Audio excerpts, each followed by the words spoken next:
Ladies and gentlemen, welcome back to the channel. My apologies for the first video of 2022 coming in the fashion that is the low quality webcam, the old surroundings, everything else in between. I have been pushed into a corner, and sadly, for the first video of 2022, we're going to have to go for it. For a low budget sort of view, I'm on the laptop, I'm on StreamYard, I'm having to go live. And I'll explain why in a moment, but Happy New Year to everybody. This is the first piece of content on the channel in 2022. I'm looking forward to another exciting year on the channel, hopefully a successful year on the channel, not just for me, but of course Celtic Football Club. Hopefully we see some trophies, some new signings, and just ultimately some fun as we go through this journey together. So if you are new to the channel, if you've not been here before and it's your first time here, add on to the almost 32,000 of you down below by pressing the red subscribe button. It's absolutely free. You can do it by just clicking it once, and that's you. You get notified of all my content when it is released. And yeah, Happy New Year. It's good to be here. I had a kind of emotional thank you at the end of the last video for 2021. So let's just try and skip all the sentimental stuff for the opening of 2022. But I hope everybody did have a good time, enjoyed the bells, had a safe one, and I'm not, reaping the consequences, you could say. But talking about consequences, let's talk about why I'm here very quickly before we get into the transfer news. We've got a lot to talk about tonight on this live special. I enjoyed the other night's live special. The 31st of January special was really fun. Got a lot of chat involvement, as I'm seeing a lot of people in the chat right now. And I want to have the same again tonight, but we'll get into that after I explain why I'm here. So David Buick, if you don't follow him on Twitter, my flatmate, of course, the man in TSF, one of my podcast partners, and a generally good guy, is very much under the weather. He's not in a good state. And we have taken I've taken the precaution of moving out until I know he's definitely COVID-free. He has tested negative. Should be fine, but I've been out the house, I've been out the flat for a good few days now. I've been back in here just to make sure the coast is clear. So I'm in here for the next few days. Probably be back tomorrow, hopefully, because he has been testing negative. The boy's okay. He's just a bit under the weather, a bit of the symptoms and such, but he is turning up negative. So we'll just have to wait and see how that is before I move myself back in and we get things going. I see McGinley on here. I see his name get mentioned by Alistair. I was trying to get him on tonight, but sadly, he was away for Edinburgh for the Christmas markets. I know, Christmas markets on the fucking 3rd of January. You can't write it. Right, let's get into the transfer talk, and let's start off tonight's stream with what we're here to talk about. I've got some stuff I'll get up on screen as the stream goes on as well. We'll get some graphics up and all the rest of it to go and look at the players that Celtic are being linked with. But let's start with the big story that is broken today, the story that has kind of grabbed us all. It's captivated Celtic fans and it's grabbed their attention. And it's that news about the man himself, Jota, and him potentially signing permanently for Celtic Football Club. A massive shout to Padraig, by the way. He's donated €5, buzzing for Kenny. We're going to talk about Kenny. We'll be coming on to him next. But thank you for the €5 donation. It's always appreciated. Happy New Year to you too, mate. You're a hero, as always, a channel legend. But Jota, we are hearing the news that the permanent deal may be close to agreement for Celtic and Benfica to bring Jota into Celtic on a permanent basis. We are apparently in quotations, advanced talks with Benfica and trying to make his spell permanent at the club. We all know about that £6.5 million release clause that is included in the Jota loan deal, and it looks as though Celtic are ready to trigger that. Now, that £6.5 million is silly money, I think. It's money we need to, and I don't mean that, and I don't mean silly money in a bad way. I mean silly money in a good way. It's silly how little it is for a player of his quality, for a player of what he's offered us to Celtic so far. That £6.5 million, we've all been saying it for months now, has to be triggered. I know we've not seen him since early December. He's been out of the game since that game against Hearts, I believe, at Celtic Park. But we need to go now and we need to trigger that and bring him into the club permanently. This is a guy who is very much a level above this league, I would suggest. I think he's, and I've said this time and time again, it's nothing new. He's a player who is just top quality and someone who's, I think, a level beyond this league. The way he's came into Celtic, the way he settled so suddenly, it didn't take him any adjustment period. It didn't take him any sort of, he didn't have to get up to speed with things. He came in and from the very, very start, he was there and he was scoring, he was assisting, he was bringing the flair, the style, the talent to the team.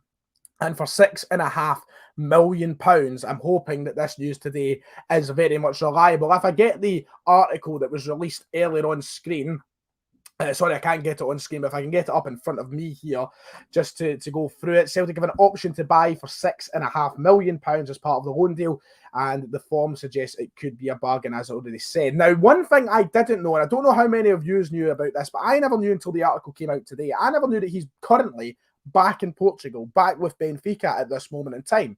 I did not know about this until today. I don't know if there has been talk about it in the past, if there's been anything on social media about it, but this is the first that I've heard of this today, that he was back in Portugal. He's back at Benfica. So just to read it out very quickly, I've got a donation that I'll read out as well on screen in a moment, but the winger has been out since the start of December, and Benfica had brought the talent back to the club's training complex to be assessed. He was ordered back home by Benfica's medical staff to check on his injury recovery plan with the Lisbon club's physios, and was pictured at their training complex. Now, I never knew that at all until today. I never knew that he was actually back in Portugal being treated over there. I assumed that he was going to be at Celtic getting treated, and he was just ready to come back and team at a point. Now, I'm not saying there's anything wrong with that. I think it's all fine. I think that him being back at Benfica, it makes sense. He is their player. They'll want to make sure that their players getting the best treatment possible. And Benfica is a football club which probably has a very good training complex and a very good recovery program. Not saying Celtic doesn't. Celtic probably do as well. We are one of Europe's top clubs, but Benfica will be wanting to look after their own talent. It would also suggest to me that they'll probably want to get an idea of what's happening in his head and what's happening with their own player in regards to keeping him. I think they'll probably have seen the form of Jota over this term, this loan spell at Celtic, and be thinking to themselves, listen, we want to have him back here. This is a guy that we want to have at Benfica. But if that £6.5 million is triggered, then there's not too much they can do about it. It's an ideal starting point for Celtic, and it's all about getting into talks with the player himself and trying to agree on a contract situation with him. That might be the hardest part. There could be stumbling blocks at that point. You're just hoping that Jota is the kind of guy who wants to come and play for Celtic permanently. Hopefully, we've done enough as a club and enough as a fan base to encourage him to come to Celtic, and hopefully there's not too many stumbling blocks. A donation, by the way, thank you very much to Plexiplox, $5. Hope you talk about the potential loan moves. We'll have a little touch on that as things go on. Happy New Year to you too, sir. Thank you very much. But yeah, Benfica, yeah, somebody making the point here, they have just recently sacked their manager. Currently, I believe the new Benfica manager is actually the guy who was in charge of Jota in the second team over his spell with them. So he's probably want to have a look at him there in that scenario and see how he could maybe come into that team. But I'm thinking right now, with the reports being that Celtic are in advanced talks and we look close to triggering that £6.5 million, it would suggest to me that he's going to become a Celtic player. I don't want to come out and guarantee that. I'm not the guy to do that. I'm not going to say he is and he will be a Celtic player, but I think we're now in a very good position to go and get that signature, go and land him as a Celtic player. And I think that it is going to be just down to his personal decision. He's only there to assess the injury. Don't worry, he will be there. I think this has happened in the past as well. He done it when he was at Valladolid in the Spanish First Division, and he's doing it now while he's at Celtic. He's just heading back over to get treatment and look at the recovery plans over there. So if you have been seeing anything about him being back at Benfica, don't worry. Don't get yourself too stressed out. It is only a precautionary thing surrounding his injury, nothing to do with contracts. But Celtic landing Jota would be huge in this transfer window. Look, we've already had a very successful opening to this transfer window with the signings of Yosuke Ideguchi, Dyson Maeda, Ryo Hatate, already free signings and at the club. If we can now go out and make the likes of Jota, Cameron Carter-Vickers permanent moves and keep them at the club for the foreseeable as well, tie them down to longer deals, you're looking at not only just a very successful transfer window for Celtic in this current moment, but it's a very successful building block for us moving forward as a football club over the next few years. Carter-Vickers, Jota, both of those guys are still very young. You know, I think Cameron Carter-Vickers is like 23, Jota's like 22, 21. The three Japanese boys have just signed. They're very young as well, 24, 25 and such.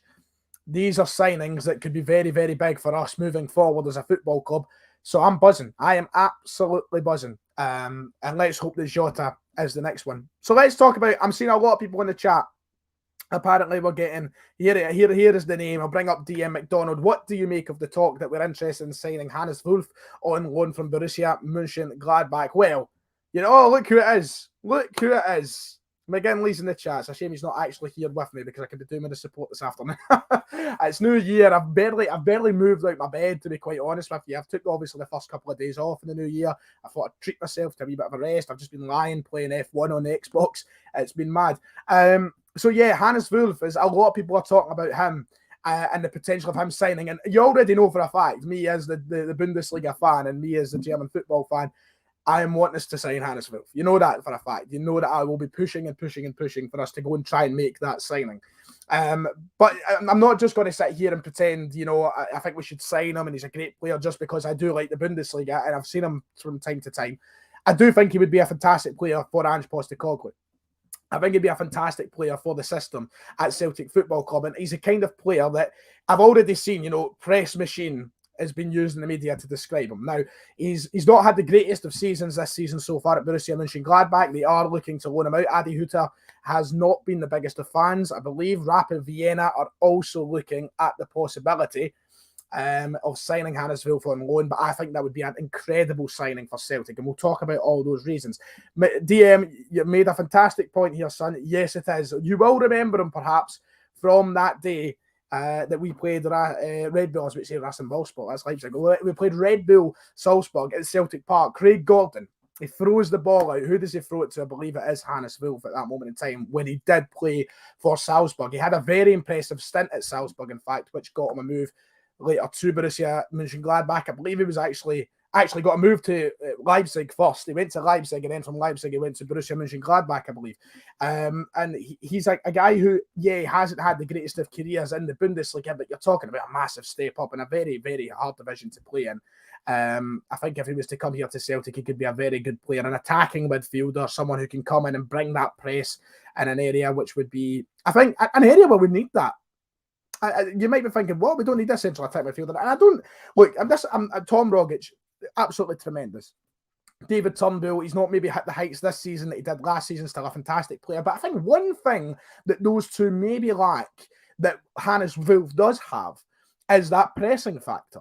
Tom Rogic, of course, is a guy, he's struggled with a lot of fitness issues. He's struggled with a lot of injuries in the past. He isn't the quickest player in the world. He's fantastic, but he's not the quickest player in the world. And he doesn't do a lot of pressing. David Turnbull, he can be very, very lazy at times, Turnbull. And he isn't probably the best at pressing either. You look at the likes of Hannes Wolf, he could perhaps come in and bring that sort of addition to the team that we don't already have with Turnbull and Rogic. We've already got two fantastic attacking midfielders in our team, but I think we're missing one aspect of the game that Hannes Wolf could bring in, and that is that sort of attacking press, you know, something to support the likes of Kyogo ahead of him, to support the wingers beside him. I think that Hannes Wolf could honestly bring that in. So I've got everything up on screen I need to have here. Let's talk about the guy himself. He's only 22 years old currently at Borussia Mönchengladbach. Austrian as well. Don't get confused. He isn't a German. He's an Austrian, and that's probably why he's been linked with moves back over to Austria with the likes of Rapid Vienna. This is a big time for an attacking midfielder coming in because the news hasn't exactly broke yet. I don't think we've had exact confirmation on what's happening, but David Turnbull, the talk is that he's going to be out for a couple of months. That's the talk that we're all hearing, I think. And if you haven't heard it, there you go. I think that David Turnbull is going to be missing the next couple of months of football. Hopefully not as long as a couple, maybe just a month or so. But if he is missing, we do need options. We do need players. And I feel like that Hannes Wolf is a very suitable option in that area while we miss out on the likes of David Turnbull. I feel like this is a very good point, right? And I'm not saying exactly that I miss Ryan Christie. I think we did initially when he left, but I don't feel like we've missed Ryan Christie at all, but we need more legs in midfield. Yeah, exactly. I agree with you 100%. I know we've got the Japanese lads for me, but we can't rely on Rogic and Turnbull. The point that I'm making, fantastic players. And I know everybody will be quick to jump and go, are you trying to slag Rogic here? You try to slag Turnbull? That's not what I'm trying to do. What I am saying, and I agree with DM McDonald here 100%, I don't think they carry the same power in the legs that maybe Christie did or players like Hannes Wolf do. They're fantastic footballers with great technical ability, but if you want someone to run and chase and press, they aren't the best players for it. Hannes Wolf could be. It's the likes of someone like Ryan's brought up here, Hatate coming in. He's got to bring legs to the team. He's got to bring a bit of pace and power and press to the team. And that's what I feel like that we could get with Hannes Wolf. Let's get up on screen right now, if I can share my screen with all of you guys, a little bit about Hannes Wolf himself, in case you don't know too much about him. Here he is on screen this season in the Bundesliga, only making 7 appearances thus far, with no goals, no assists, which, you know, some people are quick to judge and go, well, that's very, very poor. It's not that poor. You look at his career stats and everything overall, he's a player who has had a good career at times. If we can quickly go over and find out a little about him here, if I can just navigate the website for a moment. First of all, his achievements as a football player, just very quickly to dance over them. He's been a top scorer before, a 3-time Austrian champion, an Austrian Cup winner, a UEFA Youth League winner, as well as an Austrian Youth League under-18s winner. Here is his career in sort of stats. He played 32 times last season for Borussia Mönchengladbach, getting 3 goals, 2 assists. You've got to remember, this is a very high level, playing in the Bundesliga. In my opinion, the best league in the world. I know not everyone agrees with that, but in my opinion, it is in the Austrian Bundesliga. A few years ago with Red Bull Salzburg, 8 goals, 7 assists in only 22 games, a fantastic record. And he's still, of course, incredibly young. Of course, over the course of his career, 188 appearances, 41 goals, 38 assists. I think that's a tremendous record. This is the areas that he's played in mostly, as we've said, as an attacking midfielder. He can play left, right if needs so as well, but mostly as an attacking midfielder. But that record there, 188 games, 41 goals, 38 assists, across all kind of youth competitions, senior competitions. I think that's a tremendous record for a guy that young. I think for someone who is only 22 years of age, could be a very good choice for Celtic. Both the BILD and the kicker are reporting that it could be a move to Celtic for Hannes Wolf. We'll have to wait and see. I think it's a very, very, very, very ambitious one. If I was to be honest, I don't think it will happen, but I would be buzzing if it did happen. The news is there, the sort of rumours are there. And hopefully we do see the likes of Hannes Wolf come in. I feel like we still do need another couple of players.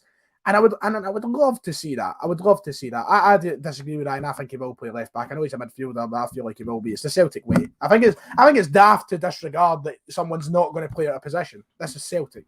And like, people might turn around and go, aye, but Neil Lennon done it. Ange wouldn't do it. Ange has been doing it all season, fuck's sake. Like, it's going to happen. It absolutely is going to happen. He's going to play at left back. If it doesn't, I will be surprised. And let's talk about the last guy, and someone who was brought up at the start of the stream by Padre. Before we start talking about outgoings and loan deals and a little bit more, let's kind of touch on the last player who's been linked with Celtic today, and that is Johnny Kenny. Not to be confused with John Joe Kenny. It's very concerning, actually, how many people I have seen on Twitter and on social media confuse Johnny Kenny with John Joe Kenny. It's not John Joe. We're not re-signing John Joe Kenny. He's not returning to Celtic Football Club. That's not happening, right? Don't get yourself confused. Johnny Kenny of Sligo Rovers over in the Irish League, the Republic. What's it called? What is the Irish League's actual name again? I can't even remember off the top of my head. The League of Ireland, isn't it? That's it, the League of Ireland. Over in the League of Ireland, a young lad who was linked with Hibs a couple of days ago and looked close to a move to Hibs. He's now being linked with Celtic and apparently close to a move to Celtic. We've heard his name a couple of times over the past couple of months being linked with the club, and it looks as though he could be coming in as a B-team player, you would imagine, at the start of his Celtic career. Now, I'm not going to sit here and pretend I know an awful lot about him. I'm not going to talk an awful lot about him as a player because I don't really know him. I don't know anything about him. However, this is a very young guy in the League of Ireland. I believe only 18 years of age, 11 goals in the top flight last season. And he's got a very strong amount of potential, you could say. Let's once again get up on screen a little bit. We've got here Patrick, of course. He'll know a lot more about me. Irish himself, watches a lot of the League of Ireland. Kenny, poacher and good with his feet, can drift wide, scored plenty in his first proper season at senior level, blasted onto the scene. I would say he's first team ready. I would be surprised if he came into the first team, but then again, if he has got the power, if he's still got the ability, then fair play, get him into the team. But let's go and have a little bit of a deeper look once more through Transfermarkt at what maybe Johnny Kenny could bring us once again. Not John Joe Kenny. So far, he's had a decent start to a senior career. Once again, if I get up his career stats on screen, for an 18-year-old to do what he done last season, 11 goals, and 3 assists inside 32 appearances, is a very strong return. That's his debut season, remember. To get 11 goals in a debut season in a top-flight competition, of course, we all know that the league, and I'm not here to slag the League of Ireland, that's absolutely not what I'm doing. We've, of course, signed Liam Scales recently. We've, of course, seen players come from Ireland before and do decent jobs. It's, of course, not the same quality, but I'm never going to disrespect the players coming from it. However, going to any top flight on your opening season, as a player, your debut season as a senior player, to score 11 goals is a fantastic return, and they could be someone with potential at Celtic Football Club. As I've already said, only 18 years of age. A poacher could be a player we could be using. Or the last few poachers we've signed hasn't quite worked out. You know, we signed the likes of Bio, we brought him in. Even a Yeti was spoke about as a bit of a poacher. And we've brought these guys in and they haven't succeeded. So that is a little bit of a fear of mine. But I think that when you've got so much room to work with someone who is only 18 years old, you've got a lot of time to develop them. There's a lot more potential in there and a lot more promise in there than anything else. I know, but Drake, you made a very good point in the phone in that night. That has come true. I've signed Scales. We could be signing Kenny now as well. It would be fantastic for you, at least, if we did go and sign a lot of players from these leagues. But that's the 3 players we're being linked with. Oh, I say being linked with, 2 being linked with, and 1 already at the club that we could be signing next in this January window. So just to quickly recap on that, Jota, apparently we are in advanced talks for £6.5 million to trigger that loan to buy option. Johnny Kenny of Sligo Rovers over in the League of Ireland, 18-year-old. And finally, Hannes Wolf of Borussia Mönchengladbach.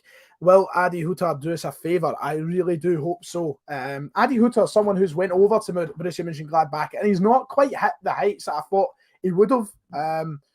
But you know what? I'll take his players if we need to. I'll take his players if we really do need to. He's got a tough job though, Adi Hutter. He's went in and followed up on Marco Rose, who had a very successful stint at Borussia Mönchengladbach. Of course, getting himself the Dortmund job. Adi Hutter, formerly of Frankfurt. He's got a very, very tough job in his hands. But give us your players. I'll happily take him. I know McGinley, he does need a few favours himself. It has not been the greatest of starts to his campaign over there. On the way out then, very quickly, just to end off this stream, because I've actually got work in 40 minutes' time. You know, we're talking about players maybe leaving on loan. I've seen Liam Shaw linked with the likes of St Johnstone today. I think we're talking about Barkas potentially leaving on loan as well. I think that these loan deals are probably the smartest way forward for our club and for these players. There's no point in stockpiling guys. Now, what we do need to do, though, at the same time as that, is make sure we've got enough depth. And that comes with signing players, but also just being careful how many we do loan out. I think it's good to cut down on, I don't want to use the phrase dead wood because it always seems harsh, but it's good to cut down on players who aren't going to be of use. But we need to make sure we leave ourselves in a position to have strength and depth. I know these guys don't maybe necessarily offer too much strength, but they certainly offer depth. So we'll see what happens over the next few days. But that is probably going to do it for tonight. I have got work in 35 minutes' time. I better get myself moving. It has been an absolute pleasure this evening, ladies and gentlemen. I do enjoy these live shows, especially during the winter break when we've not got too much to cover. Hopefully soon we'll have the likes of McGinley on, Kieran Aldo, and hopefully the podcast will be back soon. And hopefully we just have a lot more transfer updates to do live. And hopefully we're back in the normal setup as well come that time as well. So, yeah, make sure to hit like and subscribe. I've appreciated your company this evening, ladies and gentlemen. And hopefully Celtic announces something over the next few days. Right, cheerio. Enjoy the darts, by the way. I'm missing it. I'm missing the fucking final. So enjoy it if you enjoy the darts.